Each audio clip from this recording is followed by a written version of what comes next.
Dom's one of my closest friends in the world, my partner at the Cleveland Clinic, and I gave him the task of talking about the importance of lifelong mentorship and some lessons learned.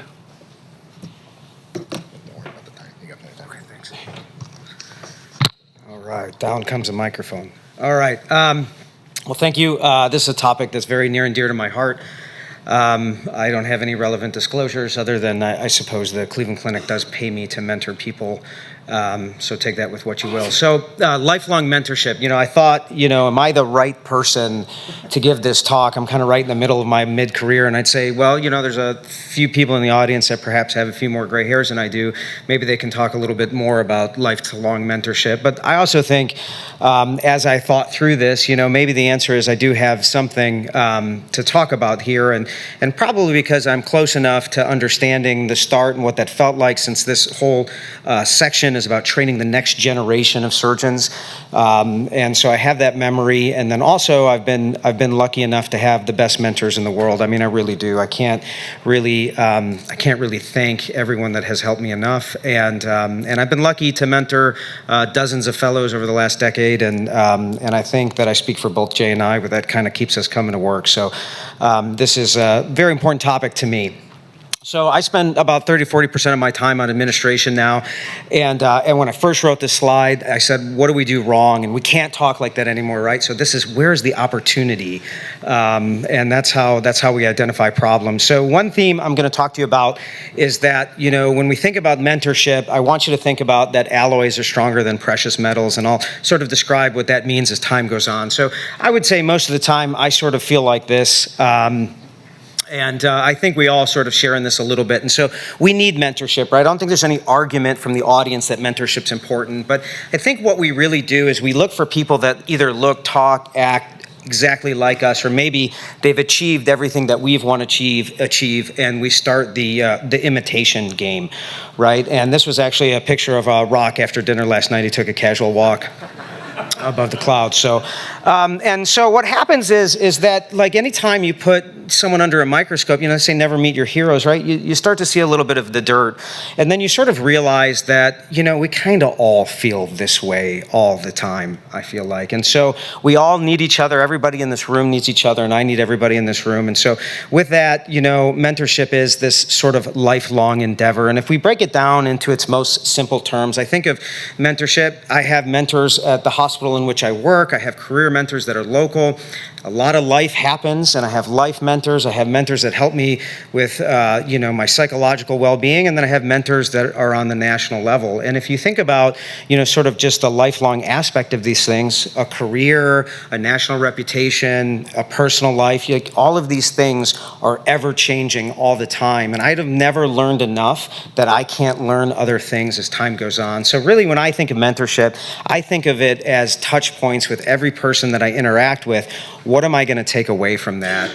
And mentorship, really, it doesn't respect position. It doesn't respect time or location or expertise. I learn as much from everybody around me, whether they are professionally trained or whether they are not, and if they're older and if they're younger. And I really think our ability to be mentored is directly related to just how stubborn we are, okay? The less stubborn we are and the more we're open to understanding that there's stuff that I can do better all the time, and I can look and perceive those around me and notice when people are doing things better than I do, that's an opportunity for me to be mentored. And so what I always tell the fellows is just be stingy. And I use this example of LeBron James. Like, if you found out LeBron James was just like a terrible guy and you just did not respect him, you probably let him teach you to play basketball, right? And so you don't have to pick out people to mentor you because they do everything exactly like you would do. You have to pick out people to mentor you because they do that specific thing that you need help on really, really, really well. And so with that, I have mentors that are great surgeons, and I just despise them as people, but they are fantastic surgeons, right? And I take a lot from that, okay? I have mentors that are really good in meetings, right? They're really great. Even yesterday at the board meeting, there's a few times I just noticed how well somebody articulated a point, and everybody stopped and listened to them, and I said, wow, that is really impressive. I'm gonna use that next time I'm in that position. I have mentors that are really good with management and understanding people and how to motivate people. I have mentors that are really great at work-life balance, and I just hate these people because they've figured this out so well, and I suck so much at it. I have mentors that are good for me emotionally, and then I have mentors that, they're great parents, and I look at the way they balance being a surgeon and being a parent, and I take a lot from that. And so all of these aspects are just so important. So I really try to be an alloy of all of these things, amalgamate all of these characteristics of the people around me. And I just think that's so important when you're thinking about your own personal mentorship. So if you ask me who mentors me, I would argue everyone mentors me. But I would be remiss if I didn't point out my best buddy and partner in crime, Jason Savage. I think that, we've been doing this for 10 years, and I'm just so appreciative of you and what we've done together. And the reason I bring that up is because people matter and relationships matter, right? People matter. And I have people that are not my relatives that have become my family because we have great relationships, and it's just so important. So if you open yourself up to having relationships with those around you, all of a sudden your family widens. And it's just so critical to your success as a surgeon, as a parent, as a person, that you really open yourself up to this. And the more people you have in that, the stronger you are, right? There are strength in numbers. And that's a little plug that I have for societies like this. Like, I look around this room, I look on this panel, I can name you a dozen people that have no obligation to me that have helped me, okay? I don't sign their checks, they don't sign my checks, they don't have to help me, right? And they have, and they've helped me tremendously over time. And so that's why getting involved in societies like this is just a very important thing to do for mentorship, because it extends your circle and it makes the people that influence you in your life look more like this diagram than just a small list. And so, excuse the banal platitude, but it takes a village to turn this toddler into this surgeon. But maybe even more than that, it really takes a village to raise a career, right? And your career is ever changing. What my career looked like 10 years ago is absolutely nothing what it looks like right now. What my life looked like 10 years ago is different than it looks now. I had young kids, now I have high schoolers, right? Like, life goes on, and I have really benefited from having someone in my corner, having multiple people in my corner in every aspect of that. And so that's sort of my part of the talk on mentorship. Now, this next part of the talk is just lessons that I have learned through this process, because that was part of the title, so I wanted to throw some stuff in here. And this is probably more geared at those of you in the audience that are starting practice or going to get out to practice or are new in practice. Funny, Jim, you mentioned 80 grand. I saw one of the residents in the back. He was just shaking his head no, that I don't think they make 80 grand because they were cost 80 grand. Oh, I see. Somebody was really upset in the back, though. Someone pays for your health insurance. So, lessons I have learned for maybe the younger people in the room. So, your team, okay, you're going to have a nurse that helps you, maybe an APP that helps you. You're going to have a certain amount of scrub techs that you see all the time, and circulating nurses. Every single person around you is so valuable to you and who you are and what you can accomplish, and you need to treat them like they're valuable. There's nothing that I sort of despise more than lack of empathy mixed with like superficial charm. So, like, really treat people like they're valuable, and they will do anything for you, right? If you value them, they're going to value you back, and that's going to make work a whole lot better and a whole lot more meaningful.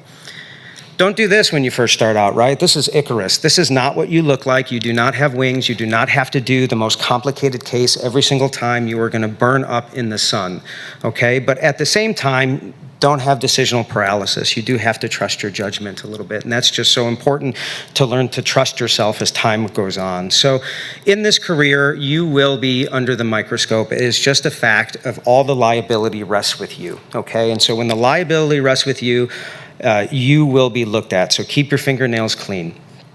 And remember that your intentions matter very little. It's how you're perceived, right? So you can think that you're nice, but if everybody tells you have a scowl on your face all the time, then you're probably going to perceive as not being very nice, and that's your responsibility to fix over time. Look for your win-win situations, right? This is something I always like to say, compromise is the currency of diplomacy, right? Look for situations where it is a win-win for everybody. And understand that anybody can present problems, right? Like, I'm I'm crabby, okay? You sit down with me for 10 minutes, I'll tell you everything that's wrong with the world and wrong with my day and so on and so forth. But if you just complain all the time, people stop listening to you, right? So it takes a rare sort of individual to start to suggest solutions, right? So if you go to your boss or if you go to an administrator and you need something done, start with the solution and then work backwards towards the problem.